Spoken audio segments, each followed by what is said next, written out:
Presiden Prabowo Subianto menyebut sebagian tuntutan rakyat masuk akal. Tak hanya itu, Presiden juga menegaskan siap berunding dengan masyarakat atas tuntutan tersebut.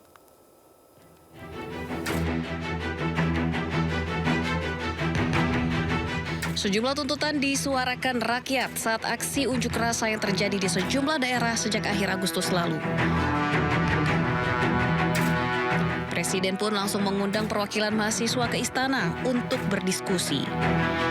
Kedatangan mereka diterima oleh Menteri Sekretaris Negara Prasetyo Hadi dan Mendikbudristek Brian Yuliarto.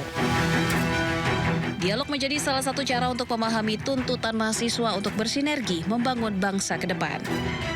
Ngobrol dari hati ke hati, kira-kira seperti apa pandangan-pandangan mahasiswa ya, untuk kita bisa perbaiki hal-hal yang masih kurang, untuk bisa membicarakan ide-ide bagaimana supaya Indonesia lebih cepat maju, lebih cepat bisa memperbaiki hal-hal yang memang kita ingin capai bersama. Usai pertemuan itu pada akhir pekan di Hambalang, Bogor, Jawa Barat, Presiden Prabowo menyatakan tuntutan yang diajukan masyarakat masuk akal. Presiden juga siap berunding untuk wujudkan tuntutan masyarakat. Presiden Prabowo juga menyebut aksi bakar-bakaran dan kerusuhan adalah bentuk ancaman kepada rakyat. TNI hadir untuk pengamanan sipil, penarikan TNI bisa diperdebatkan. Presiden Prabowo tegaskan siap melaksanakan tugas yang diberikan UUD kepada dirinya.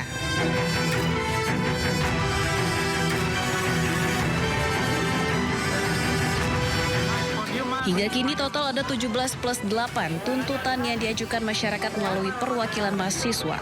Tuntutan ini antara lain meminta pemerintah menghilangkan tunjangan bagi anggota DPR dan sahkan undang-undang perampasan aset koruptor. Tim Liputan iNews melaporkan. Menjawab 17 plus 8 tuntutan rakyat, DPR RI mengumumkan 6 poin putusan yang diambil berdasar rapat dengan para ketua fraksi pada Kamis 4 September 2025. Salah satunya yakni menghentikan pemberian tunjangan perumahan anggota DPR.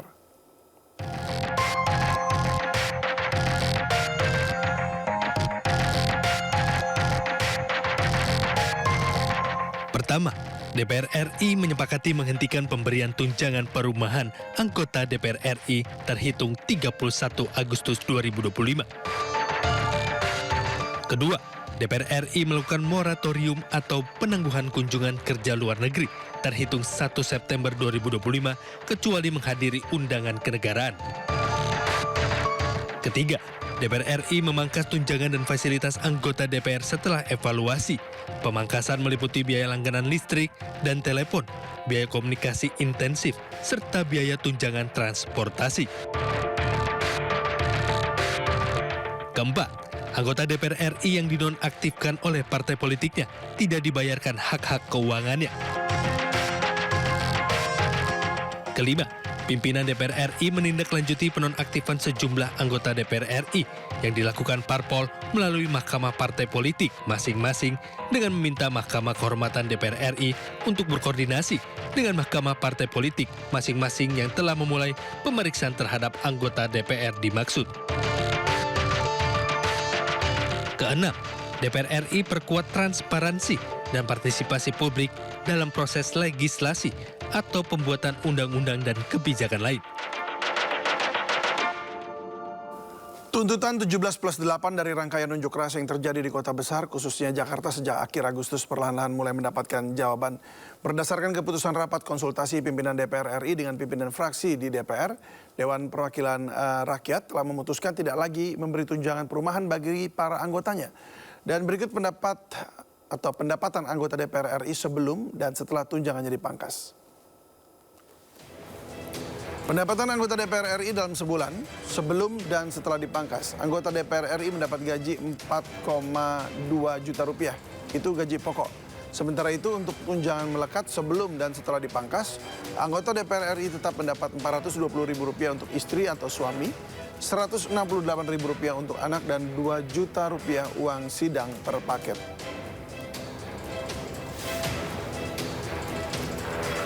Kemudian untuk sebelum dan setelah dipangkas, tunjangan jabatan anggota DPR RI tetap mendapat Rp9,7 juta, dan beras per jiwa Rp30.090. Sementara itu sebelum dipangkas, anggota DPR RI mendapat PPh pasal 21 Rp2.699.813. Kini setelah dipangkas ditiadakan. Kemudian untuk tunjangan konstitusional, anggota DPR RI mendapat tunjangan kehormatan Rp5.580.000. Selanjutnya meningkat menjadi Rp7.187.000. Dan tunjangan komunikasi sebelum dipangkas mendapat Rp15.554.000.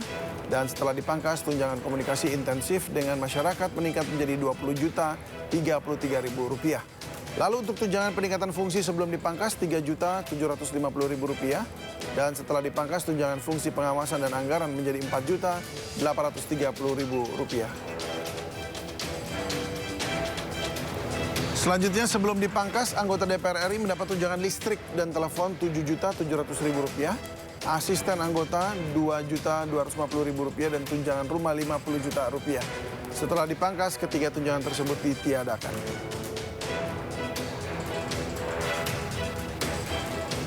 Selanjutnya sebelum dipangkas tidak ada honorarium fungsi dewan yang meliputi legislasi, pengawasan, dan anggaran.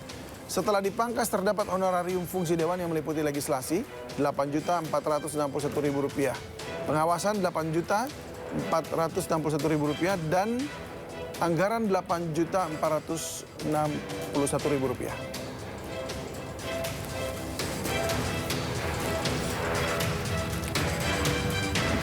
Jadi dari data tersebut total sebelum dipangkas per bulan anggota DPR RI mendapat Rp104.051.000 atau Rp104.051.903. Dan setelah dipangkas total bruto yang didapatkan anggota DPR RI Rp74.210.680. Dipotong pajak PPh 15% dari tunjangan konstitusional sebesar Rp8.640.000.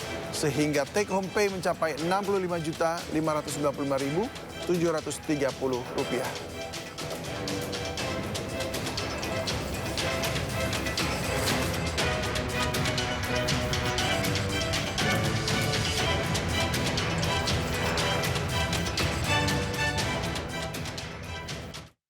Sidang perdana gugatan perdata sebesar Rp125 triliun terhadap Wakil Presiden Gibran Rakabuming Raka digelar pada hari ini di Pengadilan Negeri Jakarta Pusat.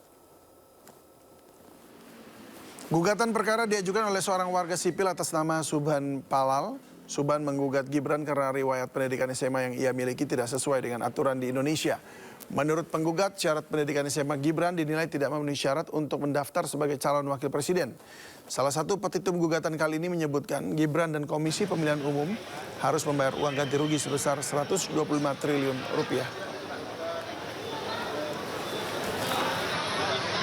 Memasalahkan undang-undangnya memberikan batasan bahwa yang boleh menjadi calon waktu itu ya presiden atau wakil presiden minimum tamat sekolah. Tamat sekolah itu apa buktinya? Kita ingat ya bahwa ijazah itu bukti sekolah, bukan bukti berpikir. Nah, bukti itu sekolah aja nggak ada. Bukti itu sekolahnya itu nggak ada. Saya bisa mengatakan nggak ada. Itu KPU yang bilang. Di laman KPU disebut bahwa saudara tergugat ini SMA-nya malah 2 kali. Tapi diselenggarakan di Singapura sama Australia. Nah, itu kalau kita sandingkan dengan undang-undang itu nggak ketemu.